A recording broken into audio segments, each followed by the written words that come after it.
Pada pertemuan kita yang ke-8 ini, kita akan membahas lanjutan dari mobilitas sosial, yaitu cara dan saluran mobilitas sosial. Tujuan yang akan kita capai dalam pembelajaran kali ini yaitu siswa dapat mengidentifikasi cara dan saluran mobilitas sosial.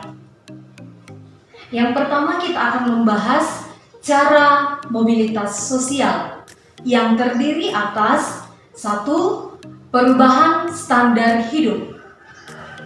Kenaikan penghasilan seseorang dapat meningkatkan standar hidup secara ekonomi. Sebagai contoh, seorang pegawai rendahan karena keberhasilan dan prestasinya, maka ia diberikan kenaikan pangkat menjadi manajer, sehingga tingkat pendapatannya naik dan status sosial masyarakat tidak dapat dikatakan naik apabila tidak merubah standar hidupnya. Misalnya, jika dia memutuskan untuk tetap hidup sederhana ketika ia menjadi pegawai rendahan. Yang kedua, perubahan tempat tinggal. Untuk meningkatkan status sosial, seseorang dapat berpindah tempat tinggal yang baru dengan cara merekonstruksi tempat tinggalnya yang lama menjadi lebih mewah, indah. Secara otomatis, seseorang yang memiliki tempat tinggal mewah disebut sebagai orang kaya dalam masyarakat. Hal ini menunjukkan terjadinya gerak sosial ke atas. Yang ketiga, perubahan tingkah laku. Untuk mendapatkan status sosial yang tinggi, orang berusaha menaikkan status sosialnya dalam mempraktekkan bentuk-bentuk tingkah laku kelas yang lebih tinggi yang diaspirasikan sebagai kelasnya. Bukan hanya tingkah laku, tetapi juga dari cara berpakaian dan cara ucapan serta minat. Contohnya, agar penampilannya meyakinkan dan dianggap sebagai orang dari golongan lapisan kelas atas, ia selalu mengenakan pakaian yang bagus-bagus.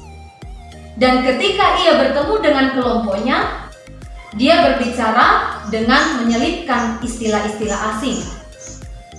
Yang keempat, bergabung dengan organisasi tertentu.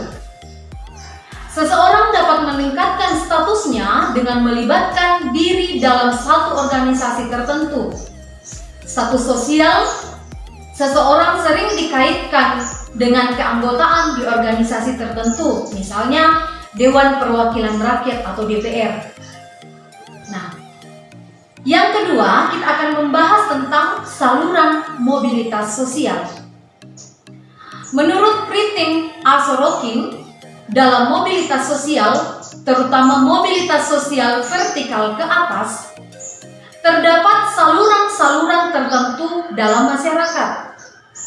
Saluran-saluran tersebut disebut sirkulasi sosial atau social circulation, yaitu yang pertama, angkatan bersenjata. Organisasi angkatan bersenjata dapat digunakan sebagai saluran mobilitas ke atas melalui tahapan kenaikan pangkat. Contoh, seorang prajurit yang berasal dari kelas sosial yang lebih rendah akan mendapat penghargaan dari negara berupa kenaikan pangkat karena berjasa bagi negara. Yang kedua, melalui lembaga keagamaan. Agama dipandang sebagai lembaga luhur dan penting dalam masyarakat. Sebagai contoh, seorang yang menjadi pemuka agama sangat dihormati meskipun ia mungkin sebelumnya status sosialnya tidak tinggi. Yang berikutnya, melalui lembaga pendidikan. Lembaga pendidikan sekolah umumnya menjadi saluran yang nyata untuk mobilitas vertikal ke atas.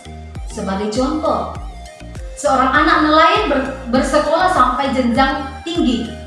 Setelah lulus, ia mendapatkan ijazah dan bekerja sesuai dengan keahliannya. Dengan demikian, dia menaikkan status sosialnya dan meraih masa depan yang lebih baik. Yang berikut, organisasi politik. Sebagai contoh, seorang anggota partai politik mempunyai peluang mendapatkan kedudukan dalam partainya. Saluran yang berikutnya adalah organisasi ekonomi. Organisasi ekonomi memiliki peran penting sebagai saluran gerak sosial vertikal ke atas.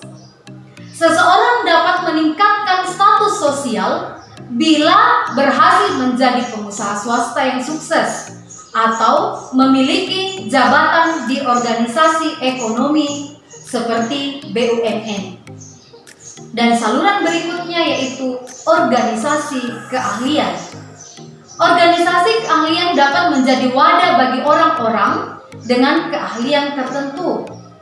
Seperti contoh Ikatan Dokter Indonesia atau IDI dan Ikatan Hakim Indonesia atau IKHI. Saluran berikutnya adalah saluran pernikahan atau perkawinan.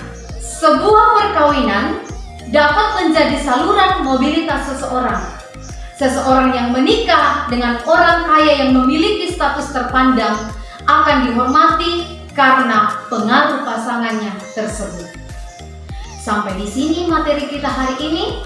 Sebagai tugas kalian, silakan kerjakan tugas yang Ibu kirim di Google Classroom pada tugas kelas. Selamat belajar, tetap semangat, dan salam sehat.